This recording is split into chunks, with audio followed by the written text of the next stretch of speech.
It is fascinating that an increasingly large number of people in the United States have become interested in the practice of what may generally be called meditation or contemplation, according to models that have been followed for centuries in Asia. And one of the reasons for this is that the religions which are generic to the West, Judaism, Christianity, and even Islam, are more talkative than contemplative. In other words, when you go to a church service, if you're a Protestant, you expect the main event to be the sermon,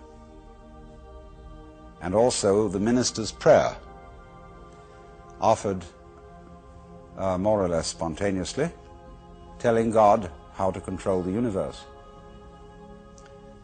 And if you're a Catholic, you expect the Mass, which has now been translated into English so that everybody can supposedly understand it, and has thereby been degraded from what Hindus would call mantra, the use of sound for meditation, to a merely instructive affair.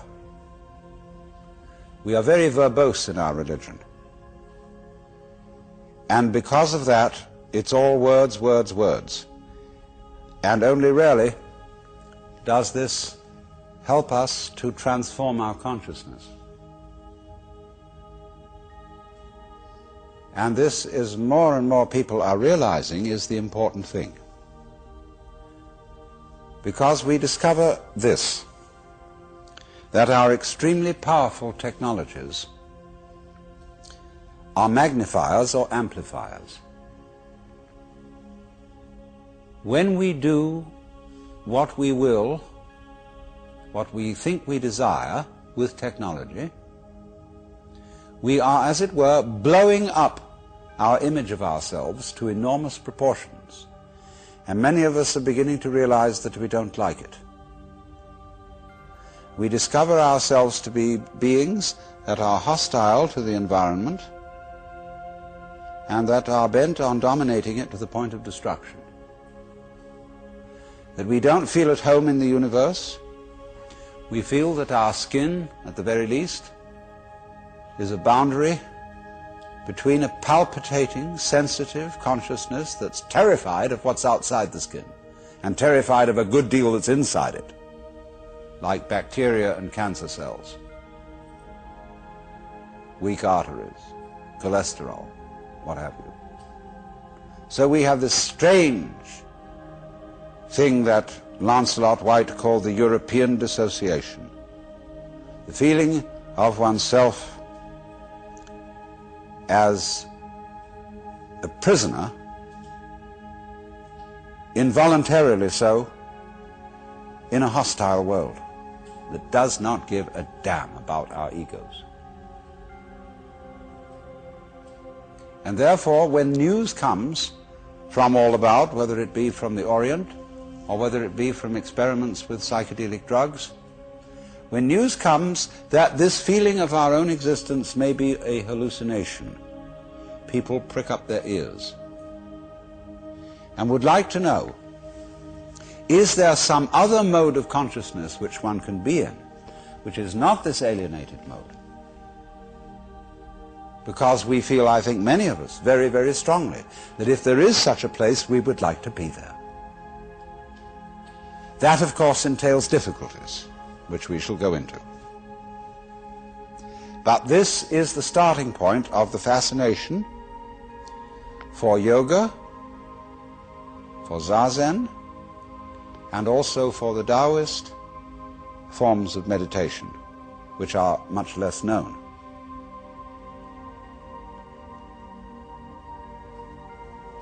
But there arise problems about this when we are going to convey these disciplines to Western people. Because Western people who are interested in things of this kind are apt to be very interested. Whereas on the other hand, in cultures where things of this kind have been known for thousands of years, there is a tendency for them to become rather rotish. And therefore the way of teaching these disciplines, which many Asian teachers use, are designed not for mature adults, but for relatively young people who are not interested in learning them. In other words, when a kind of religion, let's take the case of Zen Buddhism, or in Chinese it is called Chan, when after some years pious people have followed these disciplines and learned to enjoy them, they have a way of telling their children that you ought to enjoy this too.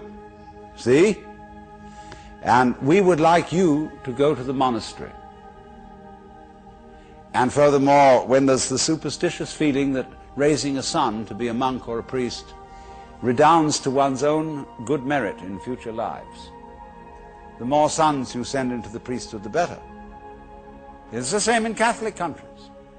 It was the same among the British in the Anglican Church during the 18th century, when the first son of the family went into the law, because he had then a good chance of being a successful politician.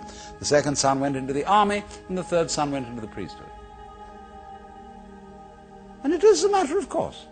And they had no real interest in religion. They weren't really curious. It was something they were studying out of filial duty to their parents. And especially in these days in Japan, when in order to inherit your father's temple, you have to go to the monastery and take Zen training. It becomes a matter of some urgency. So you have a lot of unwilling young men, sometimes young women, in the nunneries, learning the meditative disciplines under the supervision of ecclesiastical taskmasters who are everywhere in the world exactly the same. I attended from the ages of 13 to 17 an ecclesiastical boys' boarding school in England. I can assure you I've had enough of it. We were very sternly disciplined in the same way as Zen monks are disciplined in Japan today. And it just strikes me as funny that I have what I call the aching legs school of Zen, in which one sits in Zazen for an unnecessarily long time until one gets paralyzed. And then people come back from Japan or from anywhere and brag about how their legs hurt, as if it was some extremely esoteric discipline. And you know, they bang them about with boards on the shoulders, and like in England they swipe them on the bottoms with canes. And it's all the same old story. And I think we need to go beyond this and develop a certain maturity towards the practice of meditation that is not based on all this boys' boarding school business. But it's very difficult to make people who have been brought up in that system see the point. Because they say, well, we got it this way, and that's the way you have to go in order to get it. So we have discussed this matter, and we feel that there can be an approach which does not insult the dignity of interested Western adults. Oh, some people love to have their dignity insulted because they think it's good for them, because it's going to subdue their egoistic pride. But nothing is more egoistic than the project of subduing your egoistic pride. We can read it straight out of Zhuangzi in the dialogue between Lao Tzu and Confucius, or, you know, it's an apocryphal dialogue. Zhuangzi was a great humorist, and he used the most outrageous stories and examples to illustrate his points. And so he put into the mouth of Confucius all sorts of things that Confucius would never have dreamed of saying, but he also arranges a dialogue between Lao Tzu and Confucius in which Confucius gets the wrong end of the stick, where Lao Tzu talks to him and asks him, what is your teaching? And he says it is charity and duty to one's neighbor and absence of self. Well, he says, sir, you are causing great disruption in the empire. Is not your elimination of self a positive manifestation of self? You are like somebody beating a drum in search of a fugitive. I mean, we would say, it is like the police about to raid a whorehouse with the sirens on, so that everybody hears them coming and runs away. You see? So in the same way, when you go after with a project to eliminate your selfishness, nothing could be more in the nature of spiritual pride. And you will work on it, and the more you work on it and get uptight and stiff, the more your spiritual bulge increases.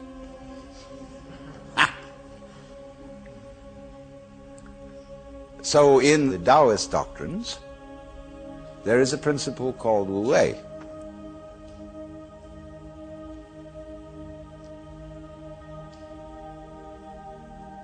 And this means,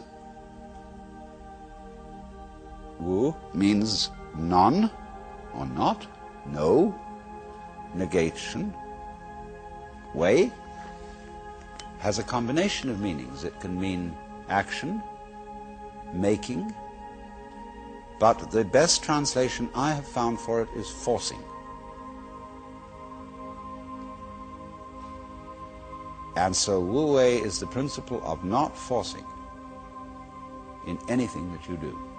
Now we know when we watch any performance of an artist, be it a dancer or an actor or a musician, we know immediately when the performance is forced. And we say it doesn't ring true, it's too artificial, it doesn't seem to be natural. Many people who study the Taoist doctrines think that Wu Wei means do nothing, in the sense of laissez-faire, be lazy, always be passive. It doesn't mean that. There is a time for action. When you study judo, you use muscle only at the right moment. When your opponent is hopelessly overextended and off balance, and you add a little muscle to it and you throw him across the room. But only then. You never use muscle at the wrong moment. For as Shakespeare knew perfectly well, there is a tide in the affairs of men which, taken at its flood, leads on to fortune. And so Wu Wei is based on knowledge of the tide, the drift of things. Get with it. Wu Wei is the art of sailing rather than the art of rowing. So, if you say now, one of the most famous sayings in the Lao Tzu book is, superior virtue has no intention to be virtuous, and thus is virtue. Inferior virtue cannot let go of virtuosity, and thus is not virtue. So one could also say, the real Wu Wei is not intentionally Wu Wei, and so is Wu Wei. But inferior Wu Wei so tries to be Wu Wei that it isn't. In other words, this is saying Wu Wei is not a matter of cultivated passivity or even of cultivated spontaneity. Because there are people who think that they are released, that they have realized that they are the Tao, as all of us in fact are, or that you are, to put it into Vedanta terms, every one of us is the Brahman, the eternal self of the universe, beyond all description or classification or thought. And you say, okay, baby, I'm that. Now I'm going to have a ball. Well, what kind of a ball do they have? Well, what they do is they look up the rules on which society runs and do the opposite. Well, that's still running by the rules of society. And it's the mirror image in reverse. That's not spontaneity. You have to be able to realize that you don't know what you really want to do. until you are very quiet. And it tells you. So, to quote Jesus, unless you become again as a child, you cannot enter the kingdom of heaven. And if you read the Bible, incidentally, which is a very dangerous book, as I'm going to be demonstrating in Playboy this December, but understand heaven in a very literal sense, space. See, we are in heaven now because the earth is a spaceship and heaven is space. What is called in Chinese gung, Japanese gu, the void. That's what is important. That most of us don't know this. Even Shakespeare has one of his characters saying, "Oh, that this all too solid flesh would melt." But do you know you are much more space than you are anything else? If the ponderable, I won't say matter, the ponderable whatever in your bodies were condensed and all put together, it would be smaller than the point of a pin. And anyway, somebody once said, even a bishop is 80% water.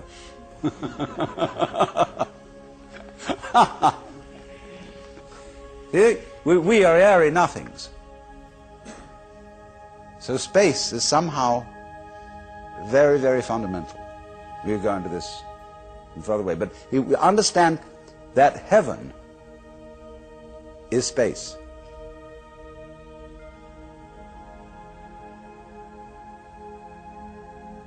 And all those references in those nursery rhymes that we learned as children, which were the hymns about heaven. Always we're talking about thrones and crowns and harps and streets of glass. Crystals,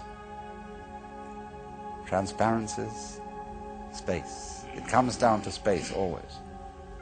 Space, which nobody can define, nobody can imagine, appears to be nothing, is the foundation of the universe.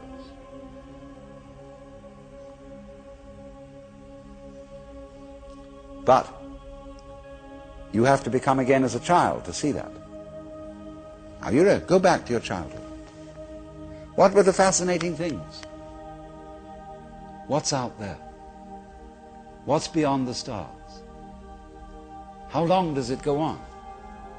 And Mama said, it goes on always and always and always. The child wonders. He's excited. That there's something that never ends. Then the child asks about time. How long ago is long ago? Well, the Bible says that in the beginning God created the heaven and the earth. Well, what did God do before he did that? Well, as one person said, he sat up thinking punishments in hell for people who ask silly questions. But still, that is only a joke. And the child thinks of God going back and back and back forever, never beginning. So in the same way you think about death. Go to sleep and never wake up. Never. Whew. Why, it would be as if you never had existed. Not only you, but everything else. Which is, of course, the way things were before you were born. I mean, just turn it backwards. You know, how about waking up after having never gone to sleep? That's quite a thought. There's something fishy about it all. Ichthys, Jesus Christos Theou Iosotir, the fish.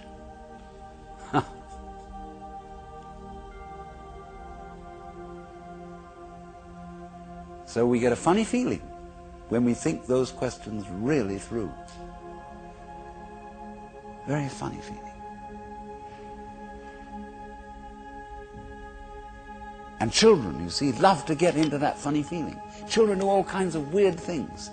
They like to spin around as fast as possible, so they watch suddenly the whole the ground goes tilting. They do this thing with their eyes, and they go and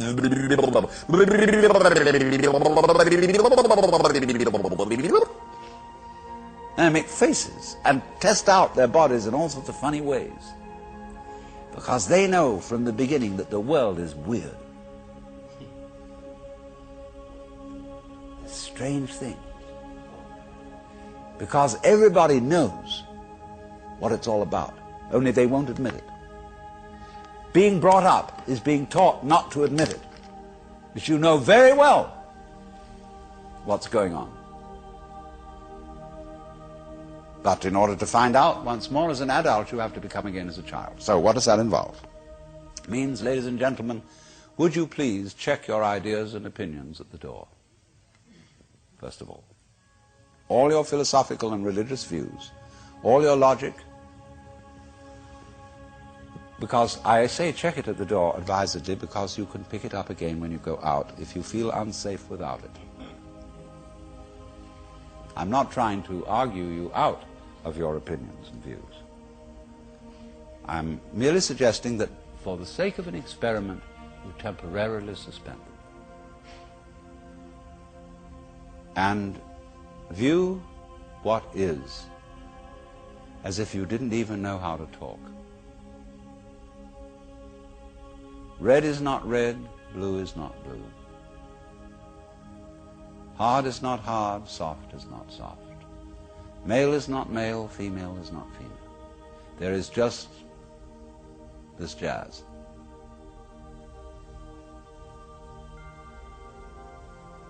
It will not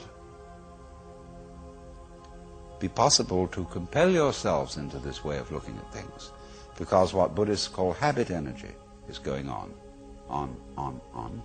And as I talk to you, you will find yourselves thinking in a compulsive and habitual way. This is red, this is green, this is something, this is nothing, this is solid, this is space. All right, but treat those thoughts that are going on in your head in exactly the same way as if they were, see? That's all they are. Like shapes in the spray as the sea breaks on the rocks. Now, please don't get agitated that this is an anti-intellectual point of view, that this is undermining the value of logic and reason and so on. Just, we'll bring all that back later when we need it. But just for the time being, let's simplify. Close your eyes. Listen.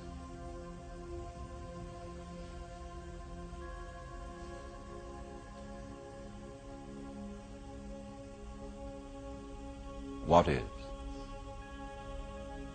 What do you really and truly, honestly hear? Don't name it. Just as if it were music. Classical music.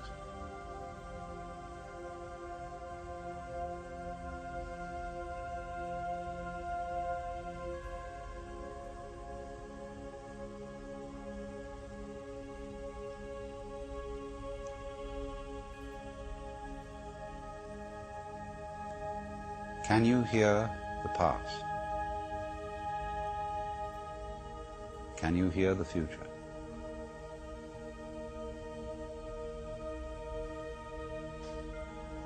Can you hear the listener?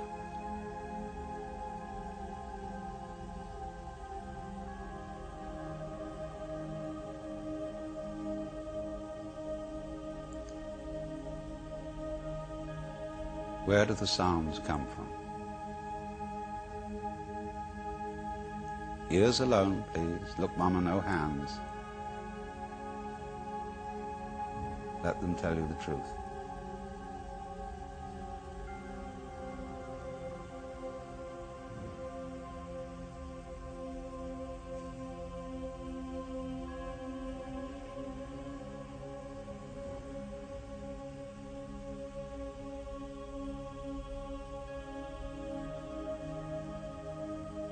You may be talking to yourselves Don't try to repress it, as I said, just disregard it. That happens, it's like an itch.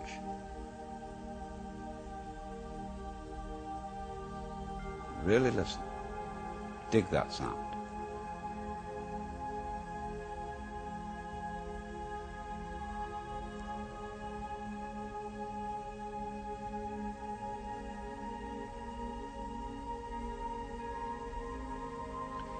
Now that's the easiest way to begin into meditation for most people.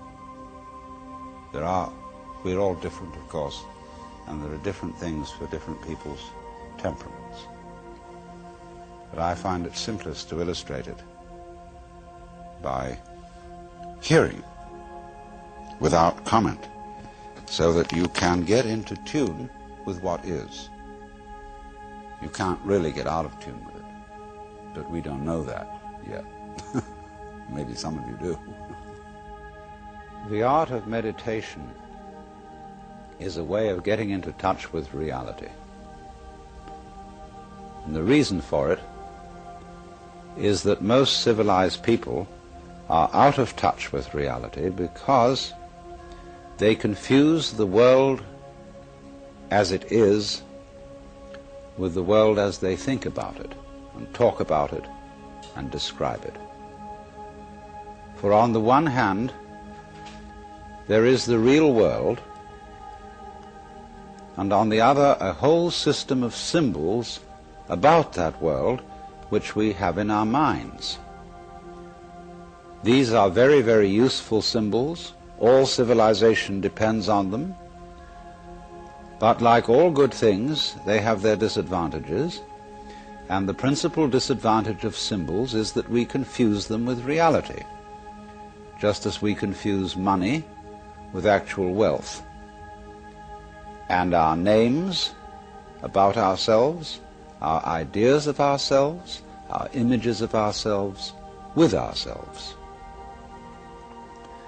Now, of course, reality, from a philosopher's point of view, is a dangerous word. A philosopher will ask me, what do I mean by reality? Am I talking about the physical world of nature? Or am I talking about a spiritual world? Or what? And to that I have a very simple answer. When we talk about the material world, that is actually a philosophical concept. So in the same way, if I say that reality is spiritual, that's also a philosophical concept. And reality itself is not a concept. Reality is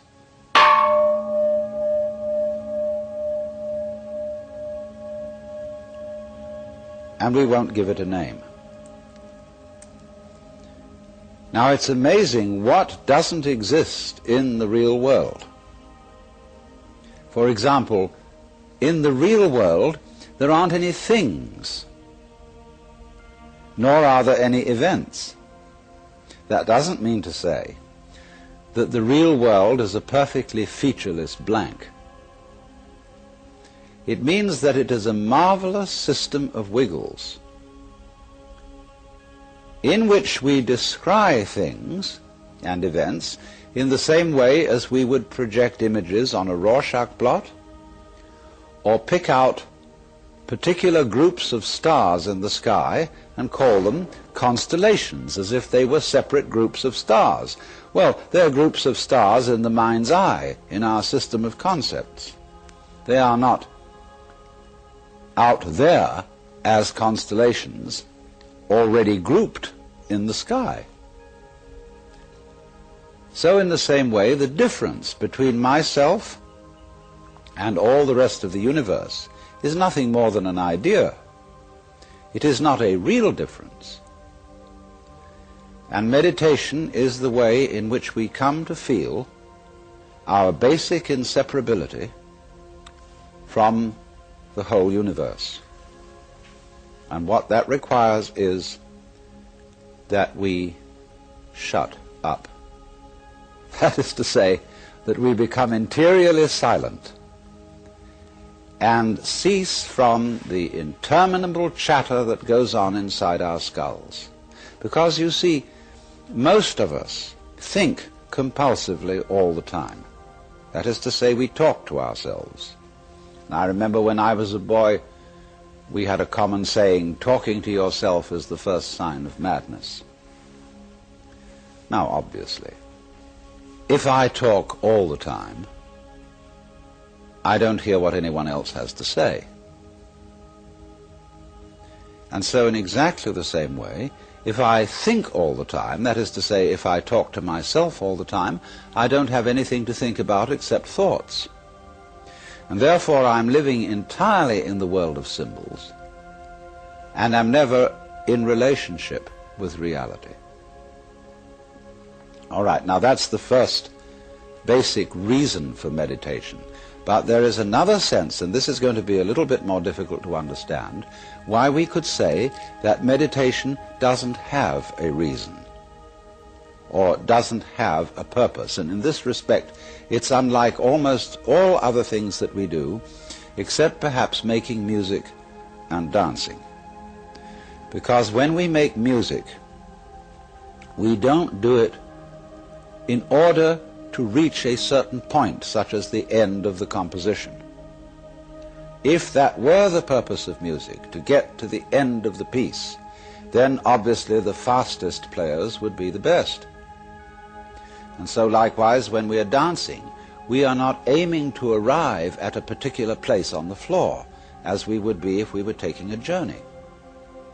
When we dance, the journey itself is the point. When we play music, the playing itself is the point. And exactly the same thing is true in meditation. Meditation is the discovery that the point of life is always arrived at in the immediate moment. And therefore, if you meditate for an ulterior motive, that is to say, to improve your mind, to improve your character, to be more efficient in life, you've got your eye on the future and you are not meditating. Because the future is a concept. It doesn't exist. As the proverb says, tomorrow never comes. There is no such thing as tomorrow. There never will be, because time is always now. And that's one of the things we discover when we stop talking to ourselves and stop thinking. We find there is only a present, only an eternal now. So it's funny then, isn't it, that one meditates for no reason at all, except we could say for the enjoyment of it. And here I would interpose the essential principle that meditation is supposed to be fun. It's not something you do as a grim duty. The trouble with religion as we know it is that it is so mixed up with grim duties. We do it because it's good for you. It's a kind of self-punishment. Well, meditation, when correctly done, has nothing to do with all that. It's a kind of digging the present. It's a kind of grooving with the eternal now. And brings us into a state of peace where we can understand that the point of life, the place where it's at, is simply here and now. Well, now, in the art of meditation, there are various props, supports. One thing that we are going to use as a means of stilling chatter in the mind is pure sound, and for that reason it's useful to have a gong. This is a Japanese Buddhist gong made of bronze and shaped like a bowl. Or you can use your own voice, chanting. Another prop in meditation is the use of incense. And that is because the sense of smell is our repressed sense. And because it's our repressed sense, it has a very powerful influence on us. And therefore we associate certain smells with certain states of mind. And so the smell of incense is associated with peace and contemplation, and so it's advantageous to burn incense in meditation. The other prop is a string of beads. And these beads are used in meditation for an unconscious method of timing yourself. Instead of looking at a watch, you move a bead each time you breathe in and out, so that at a certain rate, you see there are always 108 beads on a rosary, and when you get to slow breathing, halfway around the rosary is about 40 minutes, and that is the usual length of time for which one sits in meditation, because otherwise you get uncomfortable and you get stiff legs and problems of that kind. Now then, the other thing, first of all, that we have to go into is how does one sit in meditation? You can sit any way you want. You can sit in a chair, or you can sit like I'm sitting, which is the Japanese way of sitting, or you can sit in the lotus posture, which is more difficult, which is cross-legged, with the feet on the thighs, soles upwards. And the younger you start that in life, the easier you'll find it to do. Or you can just sit cross-legged on a raised cushion above the floor. Now the point of this is that if you keep your back erect, I don't mean stiff like this, nor slumped like this, but just easily erect, you are centered and easily balanced, and you have a feeling of being thoroughly rooted to the ground. And that sort of physical stability is very important for the avoidance of distraction and generally feeling settled. Here and now, j'y suis, j'y reste, as the French say. I'm here and I'm going to stay. Well now, the easiest way to get into the meditative state is to begin by listening. If you simply close your eyes and allow yourself to hear all the sounds that are going on around you, just listen to the general hum and buzz of the world as if you were listening to music. Don't try to identify the sounds you're hearing. Don't put names on them. Simply allow them to play with your eardrums. And let them go. In other words, you could put it, let your ears hear whatever they want to hear. Don't judge the sounds. There are no, as it were, proper sounds or improper sounds, and it doesn't matter if somebody coughs or sneezes or drops something. It's all just sound. And if I am talking to you right now and you're doing this, I want you to listen to the sound of my voice just as if it were noise. Don't try to make any sense out of what I'm saying, because your brain will take care of that automatically. You don't have to try to understand anything. Just listen to the sound. As you pursue that experiment, you will very naturally find that you can't help naming sounds, identifying them, that you will go on thinking, that is to say, talking to yourself inside your head automatically. But it's important that you don't try to repress those thoughts by forcing them out of your mind, because that will have precisely the same effect as if you were trying to smooth rough water with a flat iron. You're just going to disturb it all the more. What you do is this. As you hear sounds coming up in your head, thoughts, you simply listen to them as part of the general noise going on, just as you would be listening to the sound of my voice, or just as you would be listening to cars going by or to birds chattering outside the window. So look at your own thoughts as just noises. And soon you will find that the so-called outside world and the so-called inside world come together. They are a happening. Your thoughts are a happening, just like the sounds going on outside. And everything is simply a happening, and all you're doing is watching it. Now, in this process, another thing that is happening that is very important is that you're breathing. And as you start meditation, you allow your breath to run just as it wills. In other words, don't do at first any breathing exercise, but just watch your breath breathing the way it wants to breathe.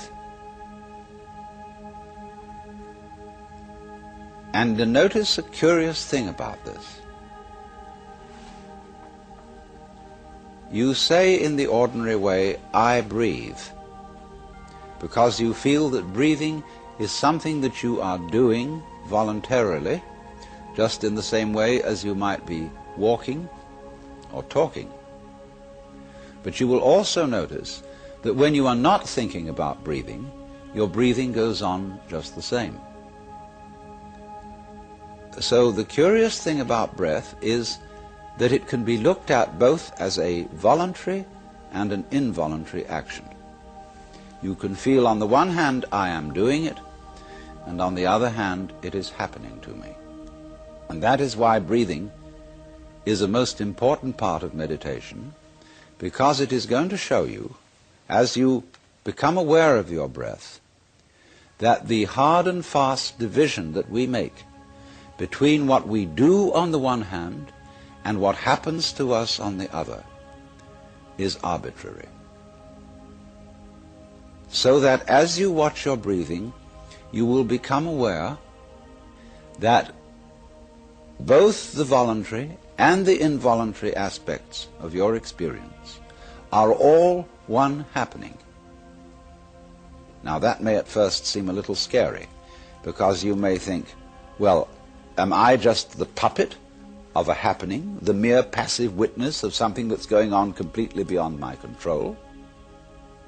Or on the other hand, am I really doing everything that's going along? Well, if I were, I should be God. And that would be very embarrassing, because I would be in charge of everything. That would be a terribly responsible position. The truth of the matter, as you will see it, is that both things are true. You can see it that everything is happening to you, and on the other hand, you're doing everything. For example, it's your eyes that are turning the sun into light. It's the nerve ends in your skin that are turning electric vibrations in the air into heat and temperature. It's your eardrums that are turning vibrations in the air into sound, and in that way you are creating the world. But when we're not talking about it, when we're not philosophizing about it, then there is just this happening, this, and we won't give it a name. Now then, when you breathe for a while, just letting it happen. I'm not forcing it in any way. You will discover a curious thing, that without making any effort, you can breathe more and more deeply. In other words, supposing you simply are breathing out, and breathing out is important because it's the breath of relaxation. That's when we say, and heave a sigh of relief. So when you are breathing out, you get the sensation that your breath is falling out.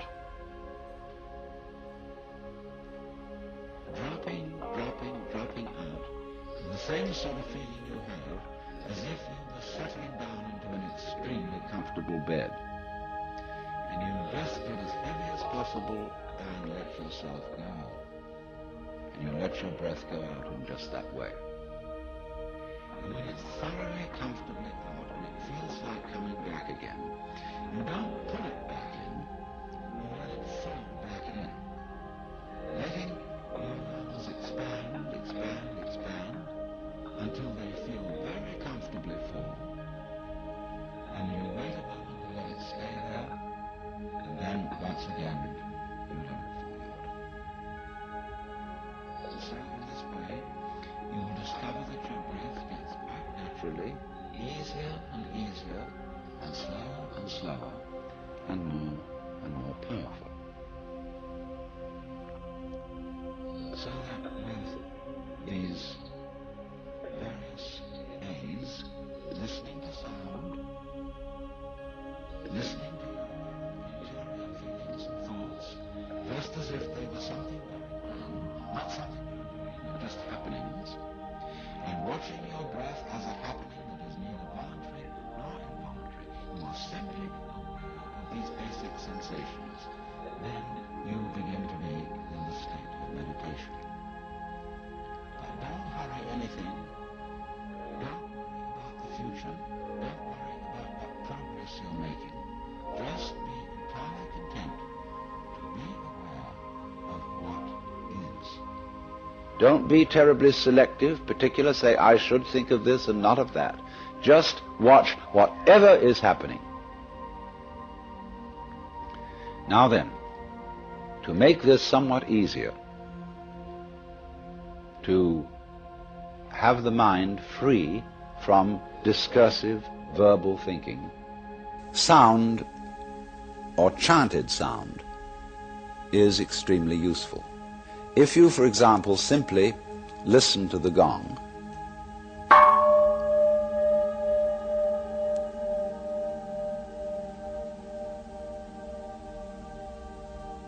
and let that sound be the whole of your experience. It's quite simple, it requires no effort.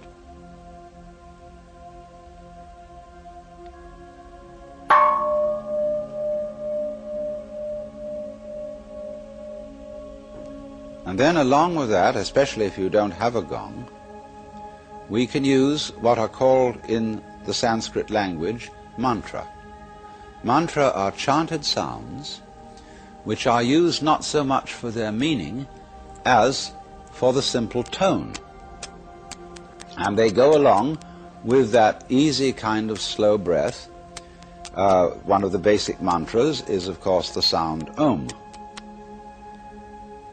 That sound is used because if you spell it out, A-U-M, it runs from the back of your throat to your lips, and therefore it contains the whole range of the voice. And for that reason it represents the total energy of the universe. This word is called the pranava, the name for the ultimate reality, for the which, than which there is no whicher. And so, in this way then, if you chant it,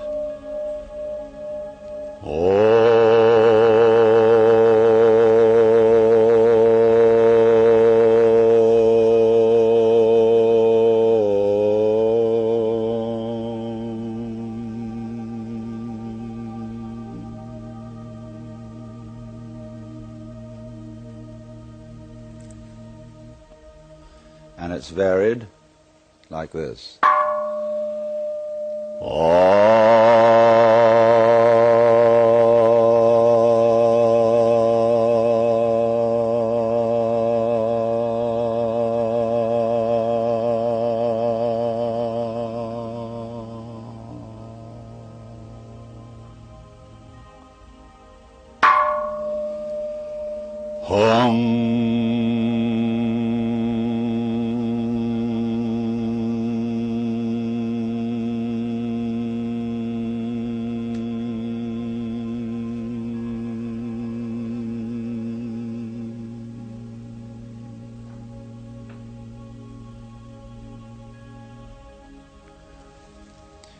And you can keep that up for quite a long time, and eventually you will find, as you go on chanting, that the words of the chant will simply have become pure sound.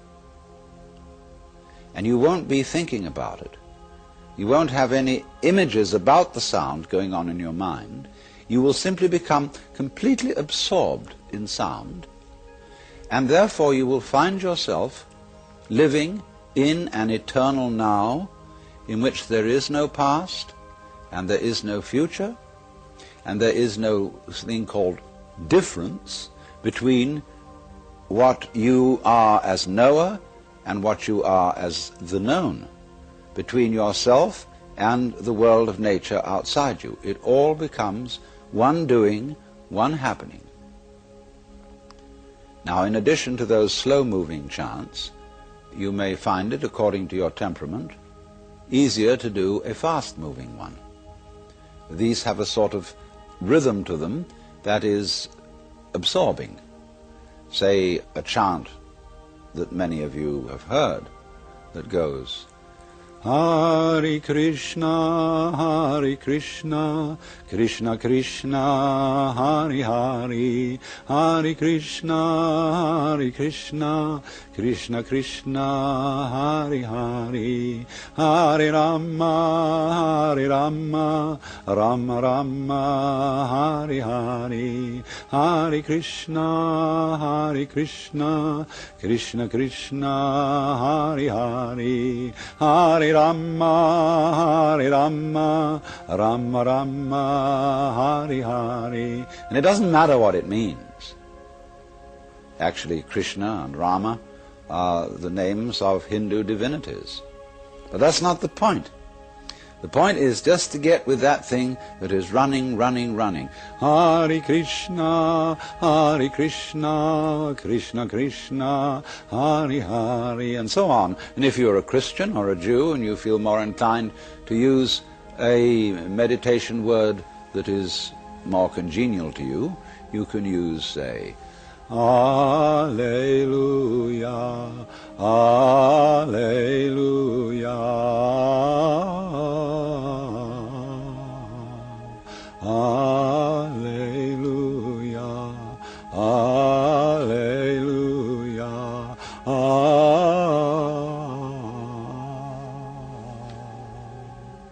Or if you're a Mohammedan, you can use the Allah, the name of God. They have a way of doing it, you know, which gets very exciting. As Allah, Allah, Allah, Allah, Allah, Allah, Allah, Allah, Allah, Allah, Allah, Allah,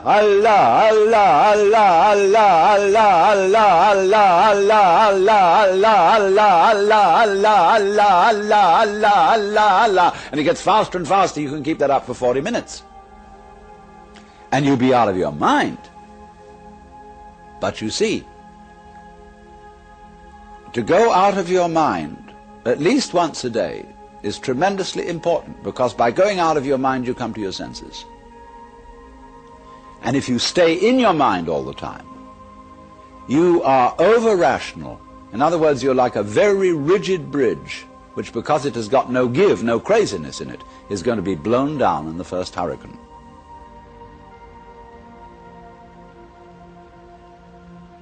Just as you've been letting vibrations in the air play with your ears, let your lungs breathe as they will. Don't as yet attempt any breathing exercise. Don't force anything. Simply allow breathing.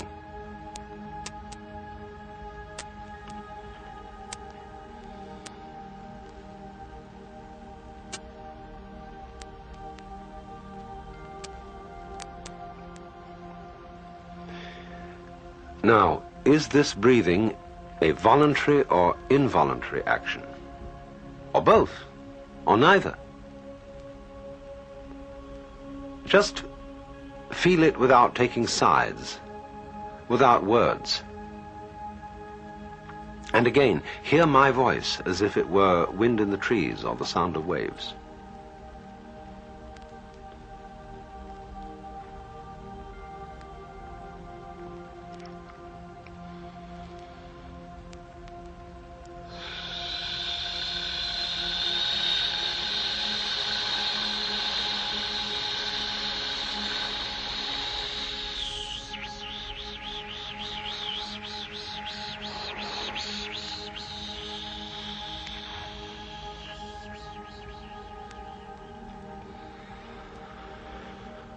Most of us are short of breath.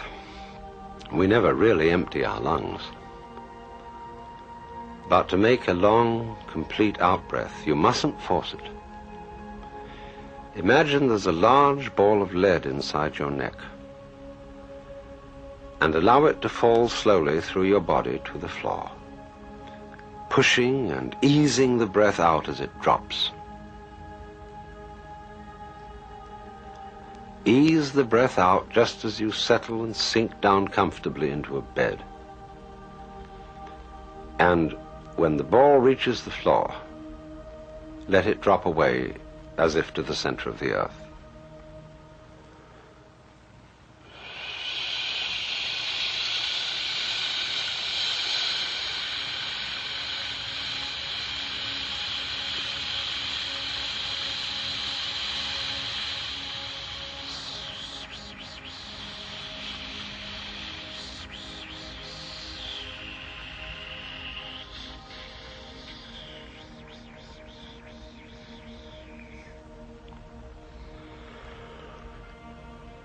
Then let the breath come back in as a reflex without pulling it.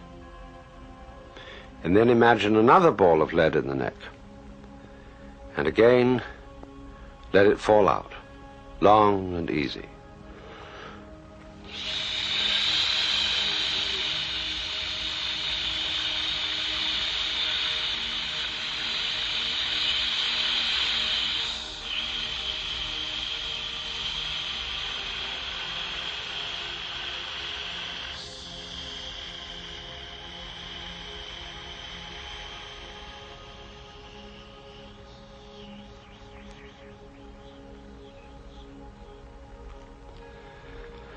And once again.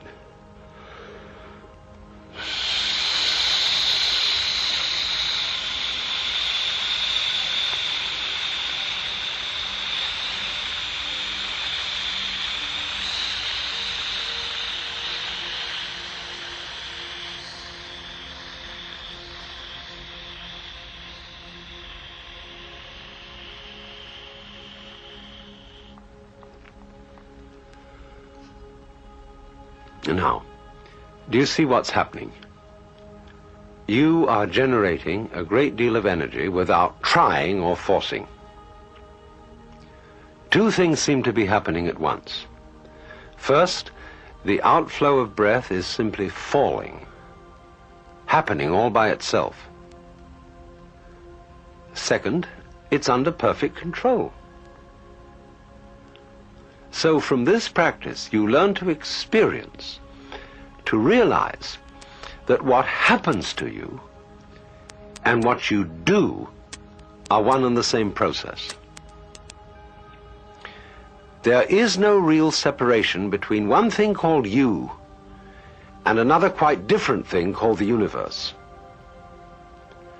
When you stop talking and naming, they're quite obviously one.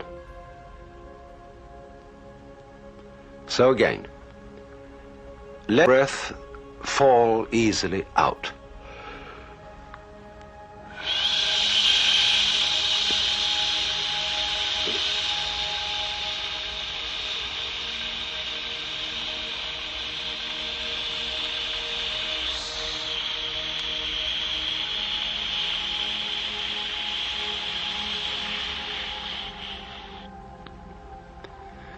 All the way. Let it come back on its own, and then out again.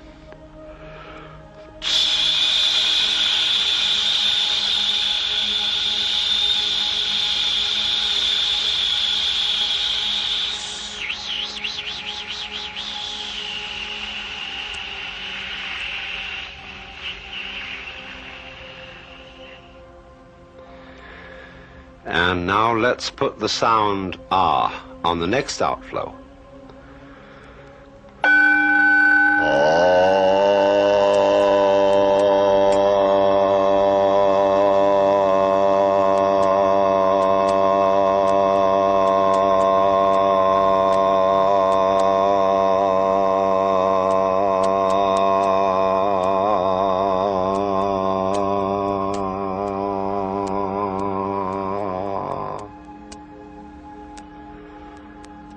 And again, so that you have nothing in mind but...